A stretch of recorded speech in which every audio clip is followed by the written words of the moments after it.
அப்படின்னு சொல்லி ஒரு சிறப்பான ஒரு மாத கருத்தரங்கம் எடுத்திருக்காங்க. செவ்வாய் வந்து விசாக 4ஆம் பாதத்தில் இருக்கவன் தப்பிச்சிருவான். செவ்வாய் அனுச நட்சத்திரத்தில் உட்கார்ந்துருக்கு. இது 3ஆம் இடத்தை இண்டிகேட் பண்ணும். இந்த 3ஆம் இடத்துக்கு இந்த செவ்வாய் பாதகாதிபதி தானே. நிறைய லக்னங்களுக்கு நான் பலன் சொல்லிட்டே இருப்பேன். ஒரு மிதுன லக்னம் ஒரு வேலை செய்யணும் அப்படின்னா குரு திசை நல்லா இருக்கும். ஆனா குரு என்ன சொல்லுவீங்க? பாதகாதிபதி, மாரகாதிபதி. உயிருக்கு தான் பிரச்சனை. எதிர்பாவம் உயிர் மாரகத்தை சொல்லக்கூடிய உயிரணியில் இருக்கக்கூடிய கிரகம். முக்கியமான அந்த கேதுவினுடைய பாதத்தில் வந்து அமரும் போது அது மிக முக்கியமாக ரொம்ப லேட் சைல்டு அப்படிங்கிற விஷயத்தை அவங்களுக்கு கொடுக்குது. ஏதோ ஒரு சிஸ்டம் நம்மள மீறி ஏதோ ஒரு விஷயங்கள் வந்து நம்மள வழி நடத்துது அப்படிங்கிறது வந்து நான் வந்து தெரிஞ்சுக்கிட்ட ஒரு உண்மை. ஒரு எக்ஸ்ரே ஊடுருவல், எதையும் ஒரு ஊடுருவி பார்க்கக்கூடிய தன்மை வந்து இந்த ராகுக்கு அதிகமா இருக்கும். நவ்கிரகா நிறுவனர் ஜெயம் மைத்ரி பிரசன்ஸ் முதல் மாத ஜோதிட கருத்தரங்கம். Title sponsor Navgraha. Powered by doctor Subham Marimuthu விஞ்ஞான ஜோதிட ஆலோசனை மையம். Supported by Kanimozhi Santhosh the tile bros. Co present by பரிகார செம்மல் கே சத்யா கொடுமுடி பரிகார ஹோம நிலையம். Special thanks to green floor Ravi.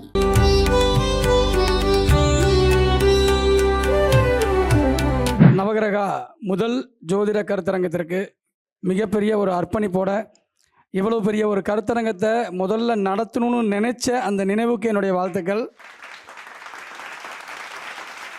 Maithili அப்படின்னாவே எதையும் பிரம்மாண்டம் தான். ஸோ இன்னும் பிரம்மாண்டம்ன்ற மாதிரி போயிட்டே இருக்காங்க. ஸோ அற்புதம். ஏன்னா ஜோதிடம் எங்கேயோ சென்று கொண்டு இருக்கிறது. நாம் அதோடு சேர்ந்து கொஞ்சம் பயணிக்க ஆரம்பிக்கணும். சேட்டலைட் லெவலுக்கு நமக்கு போகணுன்னா இந்த மாதிரியான நிறைய விஷயங்கள் நம்ம பண்ணணும். அப்போ தான் நம்ம அடுத்த லெவலுக்கு போக முடியும். மிகப்பெரிய ஒரு அற்புதமான சந்தோஷம். சரி, காலத்தை வீணடிக்க நான் விரும்பலை. முதல்ல ஒரு சின்ன ஒரு அன்பான ஒரு வேண்டுகோள். தர்மசாஸ்திரா ஜோதிட வித்யாலயினுடைய 5ஆம் ஆண்டு மாபெரும் 5 நாள் மாநாடு வருகின்ற ஜனவரி 7, 8, 9, 10, 11 5 நாட்கள் நடக்க இருக்குதுங்க. இந்த 5 நாட்களில் வந்து பார்த்திங்கன்னா முதல் 2 நாட்கள் ஜோதிட சாதனையாளர்கள், ஜோதிட பெரியோர்கள் அவங்க பேச இருக்கிறாங்க. இது ஆண்களுக்கான நாள். 3ஆவது நாள் ஒன்லி பெண்கள் மட்டும். பெண்கள் ஆர்கனைசராக இருந்த பெண்கள் மட்டுமே மேடை ஏறி நடத்தக்கூடிய ஒரு நாள் முழுவதும் பெண்களுக்கான நாளாக தமிழகத்தில் இருக்கக்கூடிய அனைத்து பெண் ஜோதிடர்களுக்கும் தனிப்பட்ட முறையில் அழைப்பு விடுத்து அது நடக்க இருக்குது. அடுத்தது 4ஆவது நாள் டிஹெச்ஏவி மேட்ரிமனி. இது கொஞ்சம் வித்தியாசம். அந்த வித்தியாசத்தை புதுமுகம் நீங்கள் அங்கே வந்து பார்க்கணுன்றதுனால அது சஸ்பென்ஸாக வச்சுருக்கோம். ஸோ இதுவரை நீங்கள் பண்ணாத ஒரு விஷயத்தை நான் பண்ணலான்னு முயற்சி எடுத்து அதில் ஒரு வெற்றியை எடுத்திருக்கேன்னு நான் சொல்கிறேன். அதை வந்து நம்ம அங்கே இலவசமாக தமிழகமெங்கும் அனைத்து பொதுமக்களும் இலவசமாக வந்து அன்னைக்கு ஒரு நாள் ஃப்ரீயாக எல்லாமே பண்ணிக்கலாம். அந்த ஆப்பு மேக்ஸிமம் இலவசமாக தான் இருக்கும். ஓகேங்களா? அதில் கேட்டகரி வைஸ் வச்சுருக்கோம். வெறும் 100 ரூபாய் 200 ரூபாய் இந்த மாதிரி தான் வச்சுருக்கோம். பெரிய அளவுக்குலாம் நாங்கள் வந்து இது வைக்கல. ஏன்னா இது சேவை மனப்பான்மையோடு இந்த திட்டமானது நடைமுறைப்படுத்தப்படுகிறது. டிஹெச்ஏவி மேட்ரிமனி அப்படின்ற விஷயங்கள். 5th 5ஆவது நாள் வந்து ஒன்லி மாணவர்களுக்கான பட்டமளிப்பு விழா. ஸோ 5 கேட்டகரியாக அந்த 5 நாட்களும் பிரிச்சிருக்கோம். இதுக்கு எல்லா ஜோதிடர்களுமே வந்து பார்த்தீங்க அப்படின்னா நிச்சயமாக உங்களுக்கு அழைப்பு இருக்குது. இதுக்கு வந்து உண்மையாலுமே என் மனதார இந்த வருஷம் என்னுடைய ஜோதிட உழைப்பினால் என்னென்ன வருமானத்தை நான் ஈட்டினனோ அதனிலிருந்து நான் நடத்தக்கூடிய ஒரு மாநாடு இது. அதனால் இது ஜோதிடத்துக்காக ஒவ்வொரு வருஷமும் நான் பண்ணிகிட்டு இருக்கிற விஷயம். இன்னும் அடுத்த லெவலுக்கு போகணும். இன்னும் நிறைய பேரை வெளியே கொண்டு வரணும். இது வரைக்கும் பேசாதவங்களுக்கு வாய்ப்பு கொடுக்கணுன்றது தான் என்னுடைய எண்ணம். ஸோ அதனால் எல்லாருமே இதில் கலந்துக்கணும்னு சொல்லி என்னுடைய அன்பான வேண்டுகோளை இங்கே பதிவு செய்து கொண்டு இந்த அற்புதமான தருணத்தை எனக்கு வழங்கிய பிரபஞ்சத்திற்கு நன்றி தெரிவித்து காலை முதல் பேசிய ஜோதிட பெரியோர்கள் அனைவருக்கும் என்னுடைய வாழ்த்துக்களையும் நன்றியும் தெரிவித்துக்கொண்டு இனி பேச இருக்கக்கூடிய நண்பர்களுக்கும் என்னுடைய வாழ்த்துக்களை தெரிவித்துக்கொண்டு இப்போ எனக்கான கொடுத்த ஒரு அற்புதமான ஒரு தலைப்பு, நல்லதொரு குடும்பம் அமைய திருமண பொருத்தம் அவசியம். சரி, திருமணம் பொருத்தம் பார்க்கறது அப்படின்றது வந்து இன்றைக்கி என்னென்னா ரொம்ப ஈஸியாக போயிடுச்சு. நட்சத்திரத்தை மட்டும் பார்த்துட்டு இது ஆகும் இது ஆகாது அப்படின்னு ஒரு செகண்டில் நம்ம என்ன பண்ணுறாங்க, தூக்கி போட்டுறாங்க. அதுக்கு கொஞ்சம் அனுபவம் வேணும். இந்த திருமண பொருத்தத்தில் மட்டும் கிட்டத்தட்ட என்னுடைய ஆய்வுகள் 10 ஆண்டுகளுக்கு மேலே இன்னமும் போயிட்டு தான் இருக்குது. எதை பேஸ் பண்ணுறனோ இல்லையோ எங்கே போனாலும் திருமண பொருத்தத்துக்கு வந்து நான் ரொம்ப முக்கியத்துவம் கொடுப்பேன். எதுக்காக அப்படின்னா ஒரு மனிதனுடைய வாழ்க்கையை சரி பண்ணக்கூடியது ஒரே ஒரு இடத்துல மட்டும்தான். அந்த இடத்துல சரி பண்ண விட்டுலைன்னா நீங்கள் எதுவுமே பண்ண முடியாது. அதுக்கு கொடுப்பனையும் இருக்கும். திருமணத்துக்கு எந்த பாவகம் அவசியம் நீங்கள் நினைக்கிறீங்க? சாரி, திருமணத்தில் ஜாதகத்தில் எது அவசியம்னு நினைக்கிறீங்க? இல்லை, நான் கேட்ட கேள்வி நல்லா புரிஞ்சுக்கிங்க. திருமணத்தில் ஜாதகத்தில் எது அவசியம்னு நினைக்கிறீங்க? பையனுக்கு பொண்ணு அவசியம், பொண்ணுக்கு பையன் அவசியம். ரைட். வேற ஜாதகத்தில்னு கேட்டேன். Note this point. திருமணத்தில் நீங்கள் லக்னம் பாவம் பார்ப்பீங்க, 7ஆம் பாவம் பார்ப்பீங்க, 2ஆம் பாவம் பார்ப்பீங்க, இதெல்லாம் அப்புறம். முதல்ல நவாம்சம்னு ஒன்று இருக்கா? நவாம்சத்தை எத்தனை பேர் நம்ம பார்க்குறோம்? அம்சம்தான் உங்களுடைய திருமணத்தினுடைய நிலைங்க. சரி, இங்கே இருக்கிறவங்க ராசி கட்டத்திலிருந்து எண்ணி வர நவாம்ச லக்னம் 6, 8 இருக்கிறவங்க எத்தனை பேர்? ராசி லக்னத்திலிருந்து எண்ணி வர நவாம்ச லக்னம் 6 மற்றும் 8ஆம் இடங்கள் இருக்கக்கூடிய நபர்கள் எத்தனை பேர்? சரி, இந்த 6, 8ஆம் இடத்துல யார் இருந்தாலும் சரிங்க, கணவன் அல்லது மனைவி, உங்களுடைய துணை அப்படி வச்சுக்கலாம். இவங்கள் ஒன்று ஏதாவது ஒரு வகையான விபத்து, மிகப்பெரிய கடன், ஆயுள் குறைவு, பிரச்சனை, எனி டைம் சண்டை சச்சரவு, ஓகேவா, இல்லைன்னா பிரிவினை வாழ்க்கை. இது முதல் அடிப்படையான ரூல். இன்னொரு விஷயம் இருக்குது, ஒரு ரூலை மட்டும் நான் கொடுத்துட்றேன், இதை நீங்கள் எப்படி வேணால் எடுத்துக்கோங்க. உங்களுடைய லக்னாதிபதி, அதாவது நவாம்ச லக்னாதிபதி, யாருக்கெல்லாம் நவாம்ச லக்னாதிபதி நீசம் ஆகியிருக்குதோ அவங்களுக்கு எழுதி கொடுத்துருங்க, திருமண வாழ்க்கை சிறப்பு இல்லைன்னு. ஒரே பாயிண்ட், நவாம்ச லக்னாதிபதி அவர்களுக்கு நீசமாகி இருந்தால் அவங்களுக்கு திருமண வாழ்க்கை சிறப்பாக அமைவாது அப்படின்னு எழுதி கொடுத்துருங்க. ஓகேங்களா? எத்தனை பேர் யாராவது இருக்கீங்களா அந்த மாதிரி? சரி, இருந்தால் நீங்கள் நோட் பண்ணி பாருங்கள். அடுத்தது, உங்களுடைய ராசிக்கு நம்ம என்ன பார்ப்போம்? முதல்ல பார்க்கும்போது ஒரு ஜாதகர் என்ன லக்னத்தில் பிறந்திருக்காங்க. இந்த தர்ம கர்ம காம மோட்சன்னு சொல்லி 4 இருக்குது, அடிப்படையில் படிச்சிருப்போம். அதை நம்ம எங்கேயே பயன்படுத்துகிறோம்னா எங்கேயுமே பயன்படுத்துகிற மாதிரி எனக்கு தெரியல. ஓகேங்களா? பொதுவாக வேணால் சொல்லலாம், லக்னாதிபதி வந்து தர்மராசியில் பிறந்திருக்காரு, அதனால் ஜாதகர் வந்து தர்மவானாக இருப்பார் அப்படின்னு நம்ம பொதுவாக சொல்லுவோம். ஆனால் இது எங்கே பயன்படுத்தணும் அப்படின்னா சிம்பிள் லாஜிக். மேடம், உங்களுடைய லக்னம் என்ன? உங்கள் லக்னம் என்ன சொல்லுங்கள்? மிதுன லக்னம். அவங்க என்ன லக்னத்தில் பிறந்திருக்காங்க? இன்ப லக்னத்தில் பிறந்திருக்காங்க. ஓகேங்களா? இன்ப லக்னத்தில் பிறந்தவங்களுக்கு நீங்கள் என்ன பண்ணாலும் சரி, ஓகேங்களா, எதுக்காகவும் வருத்தப்பட்டு வேதனைப்பட்டு உட்கார மாட்டாங்க. ஓகேங்களா? நேற்றைய தோல்வியும் அவங்களுக்கு பிரச்சனை கிடையாது, நாளைய வெற்றியும் அவங்களுக்கு பிரச்சனை கிடையாது, இன்னைக்கு நான் சந்தோஷமாக இருக்கிறனாலேங்கிறது மட்டும்தான் பிரச்சனை. ஓகேங்களா? அவங்களுடைய இன்பம் இன்பம் இன்பம் மகிழ்ச்சி தான் அவங்களுடைய பிரதானமாக இருக்கும்.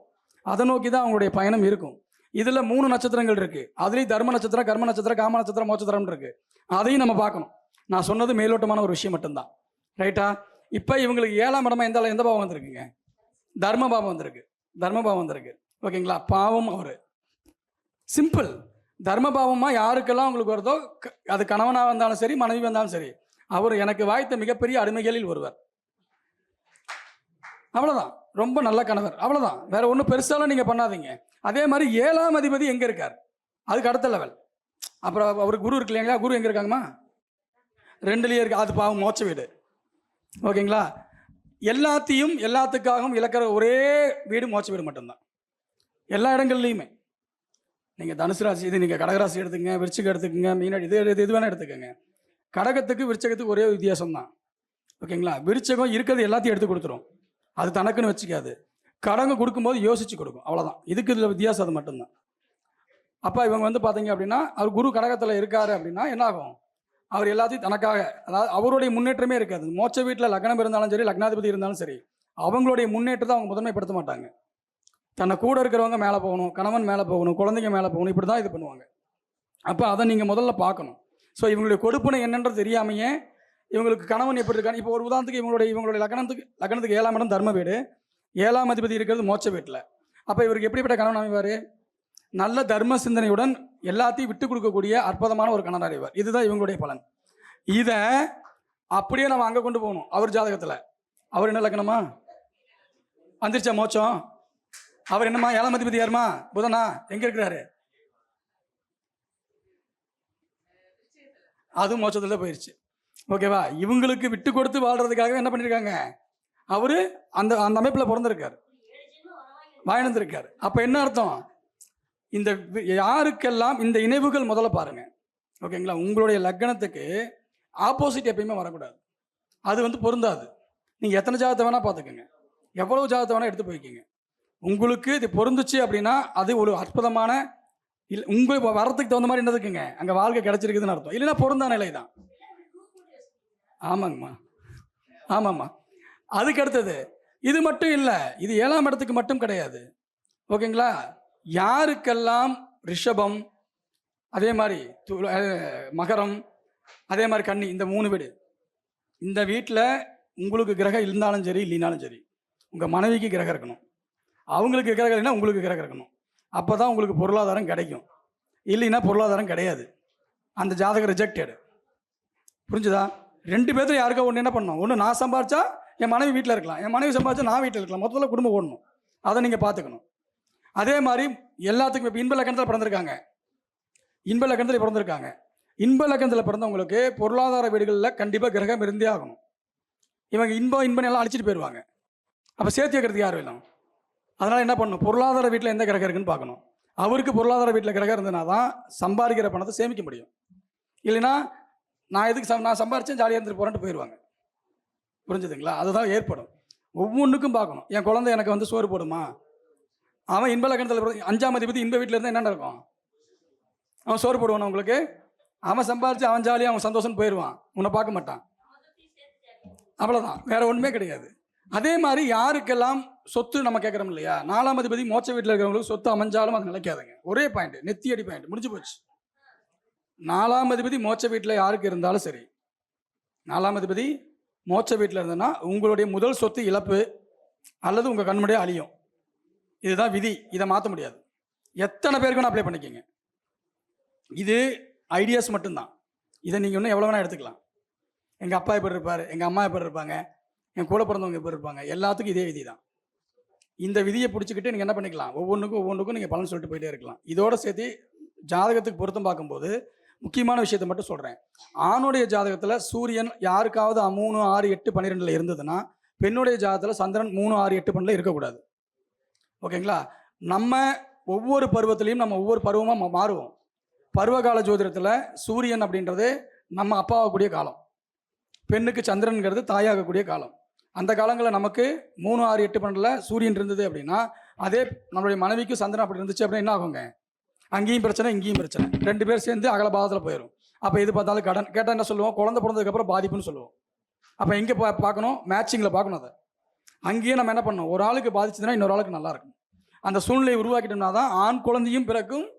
ஜாதகத்தில் வந்து பார்த்தீங்க அப்படின்னா எந்த விதமான தோஷங்கள் இருந்தாலும் பேலன்ஸ் பண்ண முடியும். இதையும் நீங்கள் மெயினாக பார்த்துக்கணும். இதுக்கப்புறம் லக்னம். ஓகேங்களா?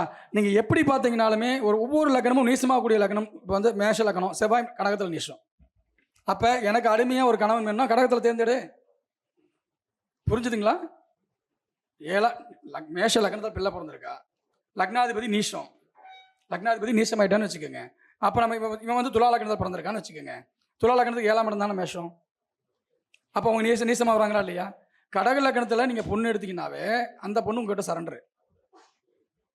கான்செப்ட் புரிஞ்சுதுங்களா? ஒரு லக்னாதிபதி நீசமாகக்கூடிய இடம் நம்மளுடைய மனைவியோடைய லக்னமாக இருந்தாலோ அந்த மாதிரி இருந்ததுன்னா நமக்கு நல்லது. இப்போ நீங்கள் போய் நீசமாக வரீங்க, இப்படி உள்ட்டாக எடுத்துக்கோங்க. இப்போ வந்து சுக்கிரன் கன்னி வீட்டில் நீசமாக வர்றாரு. ஓகேங்களா? இப்போ நீங்களே கன்னி லக்னத்தில் பிறந்திருக்கீங்க, அப்போ கணவருக்கு அது லாபம். சுக்கிரன்னா கன்னி வீட்டில் நீசமாக வரீங்களா, கணவருக்கு அது லாபம். உங்களுடைய 7ஆம் அதிபதி நீசமாகக்கூடியது எங்கே நீசமாகுதோ அது அவங்களுடைய லக்னமாக இருந்ததுன்னா நீங்கள் அவங்ககிட்ட போய் என்ன பண்ண போகிறீங்க, உங்களுடைய சரண்டர் தன்மைக்கு ஒத்துக்கிட்டாகணும், வேறு வழி கிடையாது. இதே உச்சமாக இருந்ததுன்னா நீங்கள் அப்படியே டபுளாக வாங்கிடுவீங்க. ஓகேங்களா? அவங்கள விட்டு நகர முடியாது. நம்ம லக்னாதிபதி எங்கே உச்சமாக வராரோ அதுதான் அவர் லக்னம். அப்படின்னு என்ன அர்த்தம், நீ உட்காரு, நீ நில்லுன்னா நான் தான் டிசைட் பண்ணணும் அப்படின்னு அர்த்தம். இதுதான் விஷயம். நீங்கள் எந்த லக்னத்துக்கு வேணால் போட்டுக்கோங்க. இங்கே பாதகாதிபதியில் அப்புறம் பாதகம் செய்யும், அது தசாபுத்தியில் எல்லா நேரங்களும் எடுக்க வேண்டாம். ஓகேங்களா? நீங்கள் ஒன்றும் இல்லை, விருச்சகத்துக்கு மகரம் ஆகவே ஆகாது. நீங்கள் எங்கே வேணால் போய் பாருங்கள், விருச்சக மகரம் தான் சேர்ந்துருக்கும். ஏன்னா விருச்சகத்து அதிபதி யார், அது எங்கே போய் உச்சமாகுது, மகரத்தில். ஓகேங்களா? என்னது வந்து விருச்சக லக்னம், என் மனைவி வந்து மகர லக்னம். ஆனால் இது பாதக லக்னம். அதுதான் வரும் விதி அது. ஓகேங்களா? இதே விருச்சகத்துக்கு நீங்கள் போய் கடகத்தை சேர்த்து விட்டீங்கன்னு வச்சுக்கோங்க, இது எல்லாமே விட்டு கொடுத்துரும். அதுக்கு இது பாதகம், இதுக்கு அது பாதகம், இது ரெண்டும் என்ன ஆகும், மாற்றி நீ நானும் உன்னாலும் நான் கேட்டால் என்னால் நீ கேட்டுன்னு போக வேண்டியதான். இப்படியே தான் போகும். விருச்சகத்துக்கும் கடகத்துக்கும் போனீங்க அப்படின்னா. இதே மீனத்துக்கும் அதே மாதிரி இது கன்னிக்கு எடுத்துக்கோங்க. லக்னாதிபதி எங்கே போகிறாரு, மற்றவங்களுக்காவது பரவாயில்ல, மற்ற இடத்துல தான் போய் நீசமாவார். இவருக்கு லக்னத்திலேயே போய் நீசமாக முடியும். அப்போ மீன லக்னத்துக்காரனுக்கு என்ன பண்ணுவான், ஒரே ரூல் எழுதியிருக்குங்க. மீன லக்னத்துக்காரனை பொறுத்தவரையிலும் கல்யாணம் ஆயிடுச்சு அப்படின்னா ஒருவேளை மனைவி வந்து உங்களுக்கு வரம் தான் இல்லைன்னு சொல்ல, நீங்கள் உங்களை தேடி வரக்கூடிய வரம். ஓகேங்களா? அது என்ன ஆகும், உங்களை அப்படியே உங்களை அந்த தன்மையை அப்படியே உங்களுக்கு கொடுத்துரும். நீங்கள் மீன் லக்கணத்தில் பிறந்தா. இதுவே அந்த பொண்ணு மீன் லக்கணமாக இருந்தால் நீங்கள் உங்களோட தன்மையை அங்கே கொடுத்தாகணும். அப்போ இது வந்து காலச்சக்கரத்தின் அடிப்படையில் நம்ம எடுத்துக்கணும், ஒவ்வொருத்துக்கும் எடுக்கணும். மேஷ லக்கணத்துக்கு மட்டும் எக்காரணத்தை கொண்டும் மகர் லக்கணத்தை இணைக்காதீங்க. இவர் அங்கே போய் உச்சமாவார், அவர் இங்கே போய் நீசமாவார். தன்னை இழந்தால் மட்டும்தான் அவங்களுக்கு வாழ்க்கை, இல்லைன்னா அவங்களுக்கு முன்னேற்றமே கிடையாது. ஊருக்கு வேணால் ராஜாவாக இருக்கலாம், வெளியில் பார்த்தீங்கன்னா வந்து ரொம்ப இதாக தான் இருக்க முடியும். ஸோ அந்த தன்மையை கொடுக்கும். ஏன்னா ரெண்டுமே என்னதுங்க, தங்களுக்குள்ள என்னதுங்க, இவர் வீட்டில் உச்சமாவார், அவர் வீட்டில் நீசமாவார். நான் உனக்கு பெரிய பதவி கொடுத்துருக்கேன், ஆனால் நீ எனக்கு என்ன பதவி கொடுத்துருக்க, ஒன்றுமே இல்லாத ஒரு வேலைக்காரி பதவி கொடுத்துருக்க. அந்த மாதிரி தான் இது. அவன் வந்ததுக்கப்புறம் இவர் இந்த அம்மாவை கல்யாணம் பண்ணதுக்கப்புறம் இவர் வளர்ந்துருவார்.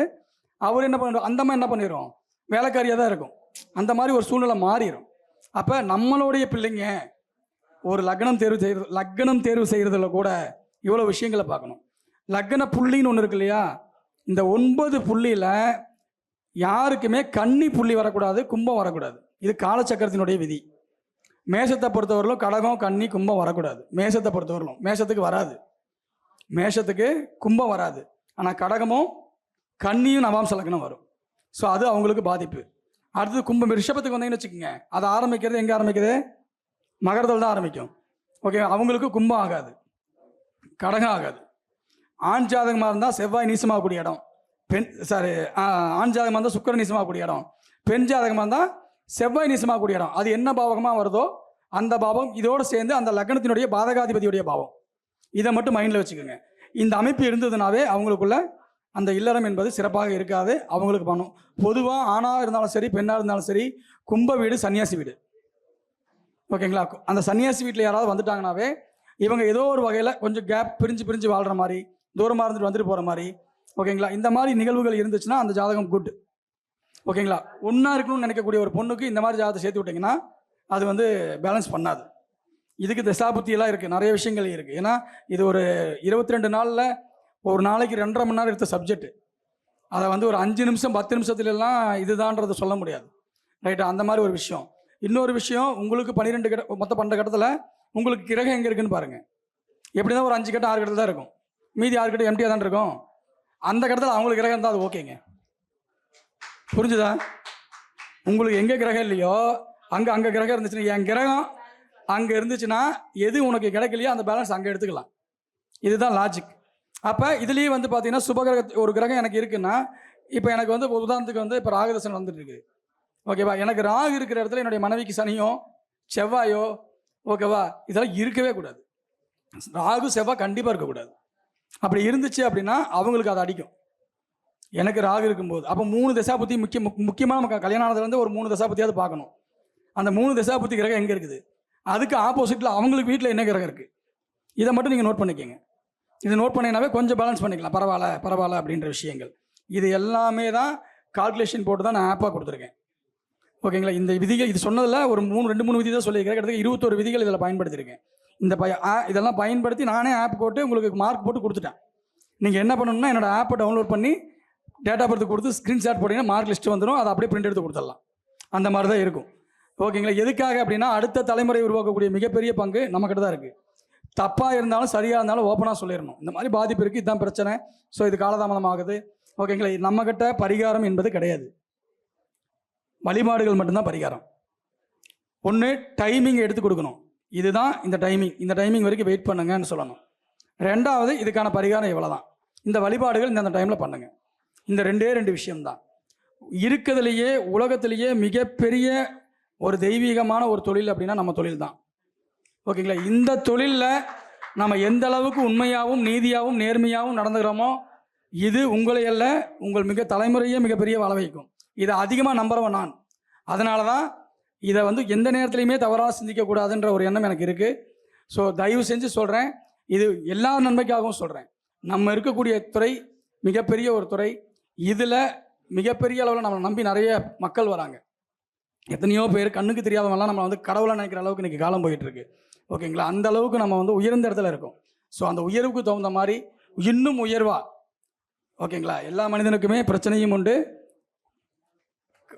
எல்லாமே இருக்குது. ஆனால் நம்ம அதையும் தாண்டி என்ன பண்ணணும், சொசைட்டின்னு வந்துட்டோம் அப்படின்னா அதுக்கான வேலையை நம்ம செஞ்சு தான் ஆகணும். இது தொழில். அதில் இந்த தொழிலில் நம்ம எவ்வளோ நேர்மையாக இருக்க முடியும், எவ்வளோ உண்மையாக இருக்க முடியும், அப்படின்ற விஷயங்களை பார்த்து தான் நம்ம தீர்மானிக்கணும். ஸோ ஜாதக கணிதம் என்பது திருமண பொருத்தத்தில் அதுக்காக நட்சத்திர பொருத்தம் இல்லை என்பதை நான் மறுக்க மாட்டேன். நல்லா புரிஞ்சுக்கோங்க. திருமணத்தில் லக்னம் 2ஆம் பாவகம் நம்ம பார்க்கக்கூடிய விஷயங்கள் எல்லா பாவத்தையும் அப்படியே பார்த்துட்டு வருவோம். எல்லா பாவமும் எப்படி பார்ப்போம். இதையெல்லாம் அனுபவிக்கிறதுக்கு நட்சத்திரம் தேவை. ஓகேங்களா? நீங்கள் யார் வேணால் கேட்டுக்கோங்க. உங்களுடைய நட்சத்திரத்துக்கு பொருந்தக்கூடிய நட்சத்திரம் இருந்தால்தான் அவங்களுடைய தேக சுகமானது நல்லாயிருக்கும். இல்லைன்னா நீங்கள் என்ன பண்ணாலும் நல்லா இருக்காது. இதுதான் ரியாலிட்டி. ஓகேங்களா? நீங்கள் யார்கிட்ட வேணால் எதுக்காக ஒவ்வொருத்தருக்கும் அஸ்வினி குதிரை ஓகேங்களா எதுக்காக கொடுத்துருக்காங்க? இது கொடுக்கறதுக்கான காரணம் என்னென்னா இந்த தன்மையோடு தான் அந்த குணத்தோட தான் அந்த நட்சத்திரத்தில் இருப்பாங்க. அதை மாற்றிக்கவே முடியாது. அப்போ அவனை அடக்கிறதுக்கு சதயம் தான் வரும். ஓகேங்களா? பரணிக்கு ரேவதி தான் வரணும். அந்தந்த காம்பினேஷன் வந்து அது ஒர்க் அவுட் ஆகும். அது வந்து என்னென்னா ஆத்மா, அதாவது கிரக ரீதியாக நான் கல்யாணம் ஆயிடுச்சு, எனக்கு ஒரு குழந்தை பிறந்துருச்சு, அதுக்காக வாழ்கிறவங்க நீங்கள் நிறைய பேர் இருக்கிறோம். உண்மையா? சொசைட்டிக்காக கௌரவத்துக்காக வாழ்கிறவங்க நிறைய பேர் இருக்கும். கண்ணாலும் என்ன தான் எனக்கு ஒரே ஒரு கணவன் தான், அது நீ தான் போ அப்படின்னே வாழ்கிறவங்களும் நிறைய பேர் இருக்கிறோம். இதுக்கு நடுவில் வந்து பார்த்தீங்க அப்படின்னா போனால் போகுது, ஏதோ ஒன்று அது இருக்கிற மாதிரி நீ இருந்துட்டு போ அப்படின்ற மாதிரி நினைக்கிறவங்களும் இருக்காங்க. ஆனால் இது எல்லாத்த விட அந்த அந்யோன்யம் ஒன்று வரணும்னா அது இந்த கிரக இணைவுகளோடு சேர்ந்து நட்சத்திர பொருத்தமும் இருந்தால் தான் கிடைக்கும். ஓகேங்களா? இதில் 75 மார்க்குனா அதில் 25 மார்க் இருக்குது. ஸோ படிக்கிற பையனுக்கு 75 சோத்தி 25 நம்ம சேர்த்து தான் சொல்லிக் கொடுக்கணும். நட்சத்திரம் ஆகாது, இதுதான் ஆகணும் நம்ம சொன்னோம் அப்படின்னா அது நம்மளுடைய அடுத்த தலைமுறையை பாதிக்கக்கூடிய அமைப்புங்க. ஸோ அதனால் தயவு செஞ்சு அதையும் பார்க்குங்க, நட்சத்திரத்தை பொறுத்தையும் பாருங்கள். இதனுடைய யோனி என்ன, அதனுடைய யோனி என்ன, இது எல்லாத்தையும் ஆய்வு பண்ணி தான் நீங்கள் ஒரு தெளிவான ஒரு ரிசல்ட் எடுக்க முடியும். ஓகேங்களா? இன்னும் பல வாய்ப்புகள் வரும்போது கண்டிப்பாக நான் பேசுகிறேன். ஸோ வாய்ப்புக்கு நன்றி பாராட்டி அனைவரையும் மீண்டும் ஒரு முறை என்னுடைய மாநாட்டிற்கு வருக என் அன்புடன் வரவேற்று இப்போ ஒரு பொன்னாடி மட்டும் போட்டிக்கிறோம். நிர்வாகிகள் அனைவரும் மேடைக்கு வருமாறு அன்புடன் கேட்டுக்கொள்கிறோம்.